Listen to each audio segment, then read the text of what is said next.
Hello. এর আগে একদিন আমি তোমাদেরকে আমার জেইই মেন পরীক্ষার অভিজ্ঞতা সম্পর্কে জানিয়েছিলাম। আজ আমি তোমাদের বলতে চলেছি জেইই অ্যাডভান্সড পরীক্ষা দিতে গিয়ে আমার কীরকম অভিজ্ঞতা হয়েছিল।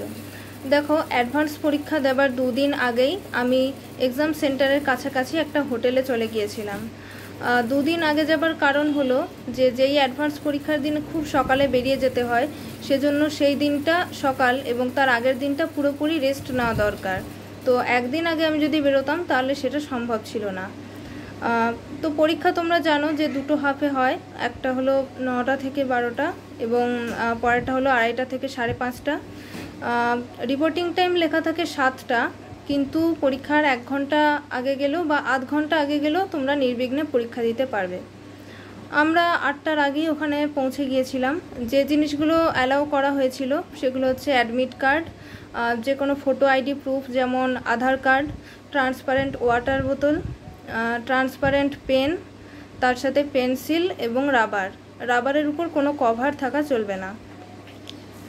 তো প্রথমে একটা লাইনে দাঁড়ালাম যেখানে আমাদের অ্যাডমিট এবং আইডি কার্ড চেক করা হচ্ছিল। তারপর আমাদের চেকিং হলো, যেমন জেইই মেন এক্সামের ক্ষেত্রেও হয়। এরপর একটা ডেস্কে অ্যাডমিট দেখালাম, উনি আমাকে নির্দিষ্ট একটা ঘরে পাঠিয়ে দিলেন, সেখানে বায়োমেট্রিক চেকিং হলো। তারপর আমি নির্দিষ্ট সিস্টেমের সামনে গিয়ে বসলাম। অর্থাৎ জেইই মেনের মতোই সব কিছু, কিন্তু এখানে একটা সুবিধা যে ফটো নিয়ে যেতে হয় না। সিস্টেমে বসে যেটা আমি প্রথম লক্ষ্য করলাম সেটা হচ্ছে যে আমার কম্পিউটারের স্ক্রিন থেকে ব্লু লাইট প্রচুর পরিমাণে আসছিল। যাই হোক, আমি তাতে কিছু মনে করিনি। যেই মেনের এক্সপিরিয়েন্স আমি এর আগে বলেছি, তোমাদের বলেছি যে স্ক্রলিং হচ্ছিল না। জানুয়ারি অ্যাটেম্পটে তো স্ক্রলিং হয়নি, কিন্তু এপ্রিল সেশনে স্ক্রলিং করা গিয়েছিল। তো সেজন্য আমি বাড়িতে দুরকমভাবেই প্র্যাকটিস করে গিয়েছিলাম। তো অ্যাডভান্স পরীক্ষায় দেখলাম যে স্ক্রলিং হচ্ছে না। অর্থাৎ আমি তোমাদের বলবো যে তোমরা মাউসের রাউন্ড বাটন দিয়ে স্ক্রলিং না করেই বাড়িতে প্র্যাকটিস করে নাও, যাতে পরীক্ষার সময় কোনো রকম অসুবিধা না হয়। এরপর নির্দিষ্ট সময় আমাদের পাসওয়ার্ড হিসেবে ডেট অফ বার্থ পুট করে রাখতে বলা হলো। পরীক্ষা শুরুর মোটামুটি 22 থেকে 23 মিনিট আগে আমরা ইনস্ট্রাকশনের জায়গায় চলে গেলাম। তখন জানতে পারলাম যে প্রত্যেকটা সাবজেক্টের জন্য 16টা করে কোশ্চেন, টোটাল 48টা কোশ্চেন। মার্কস ডিভিশনও ভালো করে দেখে নিলাম, বুঝে নিলাম। একবার মাইক্রোফোনে অ্যানাউন্স করা হলো আমাদের জন্য কিছু ইনস্ট্রাকশন। তারপর প্রত্যেককে একটা করে স্ক্রিবেল প্যাড দেওয়া হলো রাফ ওয়ার্কের জন্য। প্রত্যেকের জন্য একটা করেই কিন্তু দেওয়া হবে, আর চাইলে দেওয়া হবে না। তো আমার একটা হ্যাবিট ছিল যে ইনস্ট্রাকশন দেখতে পাওয়ার পর সেটা রাফ কাগজের সামনে লিখে নেওয়া। তো সেটা আমি পরীক্ষা হলে সেখানেও করলাম। তো হঠাৎ একজন ইনভিজিলেটর এসে সেটা দেখলেন এবং বললেন যে কী লিখেছো। আমি বললাম যে ইনস্ট্রাকশন, কিন্তু তিনি স্ক্রিবেল প্যাড ফেরত নিয়ে নিলেন। শুধু আমার সঙ্গে এটা হয়েছিল তা না, আরও অনেকে যারা স্ক্রিবেল প্যাডে কিছু লিখেছিল এক্সট্রা, তাদের কিন্তু স্ক্রিবেল প্যাড কেড়ে নেওয়া হয়েছিল। তারা বললেন যে পরীক্ষা শুরুর আগে স্ক্রিবেল প্যাডে কোনো কিছু লেখা যাবে না। তো যাই হোক, আমি অত নার্ভাস হইনি। আমার একার সাথে হলে ভয় পেতাম, কিন্তু আরও অনেকের সঙ্গে যেহেতু হয়েছে আমার ভয় ছিল না। তো কিছুক্ষণ পরেই অন্য একজন স্টাফ এসে আমাদের জন্য আবার নতুন স্ক্রিবেল প্যাড দিয়ে গেলেন। তো এরপর I am ready to begin button click করার সাথে সাথে এক্সাম স্টার্ট হয়ে গেল। প্রথমে ম্যাথের কোশ্চেন এলো, কিন্তু আমার স্ট্র্যাটেজি হচ্ছে প্রথমে ফিজিক্স করব, তারপর কেমিস্ট্রি, তারপর ম্যাথ। সেজন্য আমি ফিজিক্সে চলে গেলাম। ফার্স্ট পেপারটা মোটামুটি ইজি ছিল, মানে মক টেস্টে যেরকম কোশ্চেন পেতাম তার রেসপেক্টে অনেকটা ইজি। তো সেই জন্য প্রথমে ফিজিক্স, তারপর কেমিস্ট্রি করে ম্যাথে চলে গেলাম। সলভ করার পরও অনেকটা সময় বেঁচেছিল। সেই সময়টা যেগুলো পারিনি করতে সেগুলো রিট্রাই করলাম, এবং যেগুলো অলরেডি করেছি সেগুলো আরেকবার রিচেক করে নিলাম। আর একটা কোশ্চেনের অ্যান্সার করতে পারিনি ফার্স্ট পেপারে। 48টার মধ্যে 47টা কোশ্চেন আমি অ্যাটেম্প্ট করেছিলাম।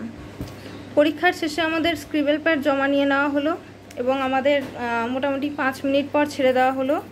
তখন বেরিয়ে এসে মায়ের সাথে তাড়াতাড়ি হোটেলে ফিরে এলাম। সেখানে গিয়ে একটু চান করে অল্প লাঞ্চ করে কিছুক্ষণ রেস্ট নিলাম বসে। তারপর ওই 1:30টার দিকে আবার হোটেল থেকে বেরিয়ে পড়লাম। এ সময় কিন্তু ফার্স্ট পেপার নিয়ে কোনো রকম আলোচনা বা ভাবনা চিন্তা ছিল না, শুধু মাকে এটা বললাম যে 48টা কোশ্চেন ছিল। আগের বছর পর্যন্ত দেখেছি যে 51টা কোশ্চেন ছিল, এবছর 48টা ছিল। তো সেন্টারে যখন পৌঁছালাম আবার সেকেন্ড পেপারের আগে, তখন দেখলাম যে ভিড় একদম নেই। কেন না, কারণ বেশিরভাগ স্টুডেন্ট লোকাল স্টুডেন্ট বা যারা আসে বাইরে থেকে তারাও হোটেল বুক করে না, সেই জন্য সেন্টারের বাইরেই কিছুক্ষণ বসে রেস্ট নিয়ে অল্প একটু খাওয়া দাওয়া করেই আবার ঢুকে যায়। তো সেজন্য অনেকটা ফাঁকা হয়ে গিয়েছিল, অনেকে আগেই এন্ট্রি নিয়েছিল। আবার একই প্রসেসে ঢুকলাম। ফার্স্ট শিফটে আমার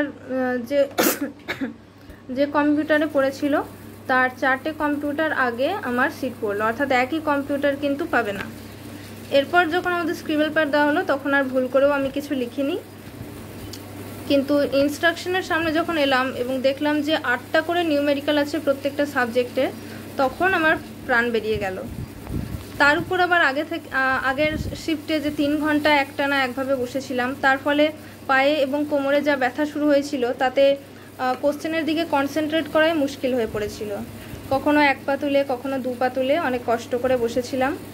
ফিজিক্সের পার্টটা সেবার খুব কঠিন ছিল, সিঙ্গেল কারেক্ট এবং মাল্টি কারেক্ট যটা পারলাম করলাম। তারপর নিউমেরিক্যালগুলো দেখে এত নার্ভাস হয়ে গেলাম যে আমি আর সেগুলো একটাও করতে পারলাম না, তৎক্ষণাৎ আমি কেমিস্ট্রিতে চলে গেলাম। সেখানেও সিঙ্গেল কারেক্টগুলো খুব ভাবাচ্ছিল, কিন্তু এভাবে কোশ্চেন ছেড়ে ছেড়ে গেলে চলে না, সেজন্য টাইম দিয়ে আস্তে আস্তে কোশ্চেনগুলো ভালোভাবে পড়ে আমি কিন্তু সলভ করতে শুরু করলাম। কেমিস্ট্রিও যতটা সম্ভব করলাম এবং তারপর আমি ম্যাথসে চলে গেলাম। ম্যাথসটা কম্পারেটিভলি ইজি ছিল। ম্যাথসের অনেকগুলো সলভ করার পর আমি কনফিডেন্স ফিরে পেলাম এবং তারপর আবার ফিজিক্সের ওই 8টা নিউমেরিক্যাল যেগুলো ছেড়ে এসেছি সেখানে আবার গিয়ে সেগুলো ট্রাই করতে থাকলাম এবং অনেকটা সময় দিলাম শুধুমাত্র ভাবনা চিন্তা করার জন্য, কনসেপ্ট কী লাগতে পারে সেটা বুঝবার জন্য অনেকটা টাইম দিলাম এবং তারপর দেখলাম যে হ্যাঁ আস্তে আস্তে কনসেপ্ট মাথায় আসছে। তখন আমি সেগুলো আস্তে আস্তে সলভ করতে থাকলাম এবং একে একে 8টাই করে ফেললাম, যদিও 2টো ভুল হয়েছিল, সেটা পরে বুঝতে পারি। তো তারপর রিচেক করার জন্য খুব বেশি টাইম ছিল না, কারণ অনেকটা টাইম তো নষ্ট হয়ে গিয়েছিল এই টাফ পেপার করার জন্য, সেই জন্য ম্যাথের অনেকটা পার্ট রিচেক করতে পারিনি। এভাবেই আস্তে আস্তে সময় শেষ হয়ে গেল এবং তারপর যখন বেরিয়ে এলাম তখন তো পুরো মাইন্ড ফ্রি, কারণ আমার সবথেকে গুরুত্বপূর্ণ এক্সাম শেষ হয়ে গেছে। এবার আমি স্ক্রিবেল প্যাডটার ব্যাপারে কিছু বলি, যেটা রাফের জন্য দেওয়া হয়। ওখানে প্রতি পেজের 2 সাইড মিলিয়ে মোট 40 পাতা ব্যবহার করার মতো থাকে। আমার তো বোধহয় তার অর্ধেকও লাগেনি, তবে যাদের হাতের লেখা বড় তাদের কম জায়গা নিয়ে প্র্যাকটিস করতে হবে বাড়িতে। আর অ্যাডভান্সের 1 মাস আগে যদি ওই রকম বানিয়ে নিয়ে অভ্যাস করতে পারো তাহলে আরও ভালো। প্রত্যেকটা পেজের সাইজ উইথ হচ্ছে মোটামুটি 10 সেন্টিমিটার মতো, আর লেংথটা 15-16 সেন্টিমিটার এরকম হবে। শেষে বলবো যে যেই অ্যাডভান্স শুধুমাত্র ট্যালেন্ট চেক করে তাই নয়, তোমার ধৈর্য বা পেশেন্স কতটা সেটাও কিন্তু সমানভাবে চেক করে। একটা কোশ্চেনের পিছনে বেশি টাইম দেওয়া যাবে না, আবার পরপর কতগুলো কোশ্চেন না পারলেও কিন্তু ধৈর্য হারালে চলবে না।